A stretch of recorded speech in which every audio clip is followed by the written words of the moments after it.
समनि गेजेरावनो बे बड'फा जोंनि जि स्पर्ट्स कमप्लेक्स जेराव गासैबो गेलेनायनि सुबिदाया थागोन बेखौबो जों खम समनि गेजेरावनो मावफुंनो थाखाय जोङो DPR जा रेडि जाबाय आरो बियो खम समनि गेजेरावनो बिनि जि बाजेट बेखौबो जोङो होनानै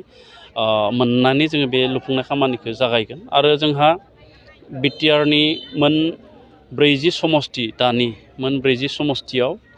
5 कोटी रांहै जोङो गंसे जोंहा स्टेडियाम जोङो बानायनो नागिरदों बेखौ जोङो मैया जोंनि EC आव बेखौ पास खालामनाय जाबाय आरो डिस्ट्रिक्ट स्पर्ट्स एसोसिएशना खुंनाय सुपार डिविजन लीग बेयाव जाय क्लाबा चेम्पियन जागोन बे चेम्पियन जानाय क्लाबनोबो जोंनि BTR सरकारनिफ्राय 5 लाख रांखान्थि अनसुंथाइ होनो थाखायबो जोङो मैया EC आव थांखि लानाय जाबाय बेखौ देग्लायनिफ्रायनो जोङो होनाय जागोन दा बेबायदियै फैबाय थानाय समाव जोंनि बड'लेण्ड ओनसोलनि जि गेलेनायनि जि इनफ्रास्ट्राक्चार जोंहा जिहेतु गैया बे गैयि इनफ्रास्ट्राक्चारफ्रा जाफुंजोबगोन आरो जोंनि गेलेगिरिफ्रा आरो जोंनि रायजो राजाफ्रा गेलेनायनि थाखाय आरो गेलेनायखौ नायनो थाखाय माखासे खाबुखौ मोनगोन होननानै आङो बुंनो हायो। आगस्ट दाननि 6 खालारनिफ्राय जोंनि क'क्राझार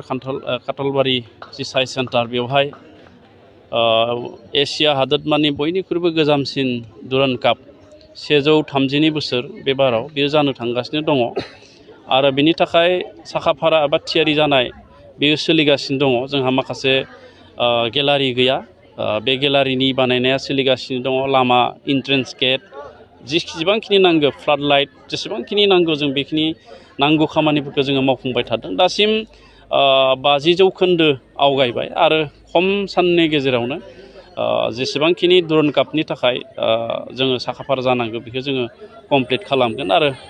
जुलाइ दाननि 17 खालाराव दुरान्ड कापनि जि ट्रफि बे ट्रफिया जोंनि बड'लेण्डआव सफैगोन आरो बेनि थाखायनो सानसेनि हाबाफारि लानानै जोङो बे दुरान्ड काप ट्रफिखौ टुर जोङो क'क्राझार सोहोराव खालामगोन जेराव भारत हादरनि गेलेमु आफादनि एबा इण्डियान फुटबल फेडारेशननि मानगोनां आफादगिरि कैलान चुबे बिथाङा गाहाय आलासि महरै बाहागो लागोन आरो आसामनि गेलेमु आरो लाइमोन मोनसे बिफाननि मानगोनां केबिनेट मन्त्रि नन्दिता गारलासा बिथाङाबो बे हाबाफारियाव बाहागो लाफैगोन आरो बै खालिनो जोङो जोंनि बड'लेण्ड ओनसोलाव थानाय गेलेगिरि क्लाब बिथांमोनखौ लानानै जोङो मोनसे सावरायमेल लादों बड'फा कालचारेल कमप्लेक्सआव दा बे खालिनो जोङो जोंनि दुरान्ड कापनि जि वार्म आप बे वार्म आपखौ जों बे खालिनिफ्राय गोख्रोंसिनै जोंनि गेजेराव बा जोंनि रायजो राजानि गेजेराव फोसावनो थाखाय जोङो लाहार फाहार खालामनाय जादों। दुरान्ड कापआव गोजोनथाव बाथ्रा गिबि खेबनि थाखाय जोंनि बड'लेण्डनिफ्राय मोनसे जोंनि गावनि हान्जा थागोन एबा टीम थागोन जोङो माब्लाबाबो दुरान्ड काप बायदि एसियानि गोजामसिन गेलेनायाव जोंनि बड'लेण्डनिफ्राय टीम मोनगोन जों माब्लाबाबो सानाखैमोन नाथाय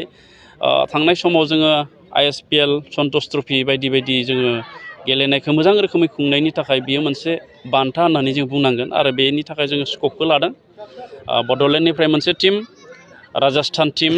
उरिष्यानि टीम आरो भुटान आर्मि बिथांमोन गासै 4 हान्जाया बे क'क्राझारनि ग्रुप मेट्सआव बाहागो लागोन आरो बेवहाय गासै 9 क्वार्टार फाइनालखौ लाफानानै 9 खेलाखौ जोंनि रायजो राजाफ्रा बे क'क्राझारनि सायाव दुरान्ड कापखौ नुनो मोनो।